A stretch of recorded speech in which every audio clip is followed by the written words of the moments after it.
that's really how it was meant to happen with everything that's going on. Ang dami ko kasing natututunan. Muling naging sentro ng usapan si Kayla Estrada matapos siyang tanungin kung paano niya hinahandle ang mga pambabash at patuloy na pagkokompara na natatanggap niya mula sa ilang netizens, lalo na mula sa mga supporters ni Catherine Bernardo. Sa halip na umiwas o magbigay ng paiwas na sagot, naging tapat at kalmado si Kayla.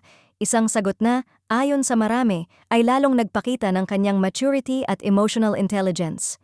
Ayon kay Kayla, "For everything that's going on, ang dami ko kasing natutunan doon talaga." Isang simpleng pahayag, ngunit puno ng lalim. Para sa netizens, malinaw na hindi niya tinitingnan ang mga negatibong komento bilang dahilan para bumitaw o sumuko, kundi bilang bahagi ng proseso ng paglago. Hindi niya itinanggi na may mga masasakit na salita, ngunit ipinakita niyang mas pinipili niyang matuto kaysa magpatalo sa ingay ng social media. Dahil sa kanyang sagot, marami ang humanga sa aktres. Maraming netizens ang nagsabing bihira raw ang ganitong klaseng mindset, lalo na sa isang industriyang punong-puno ng paghahambing at matitinding opinyon.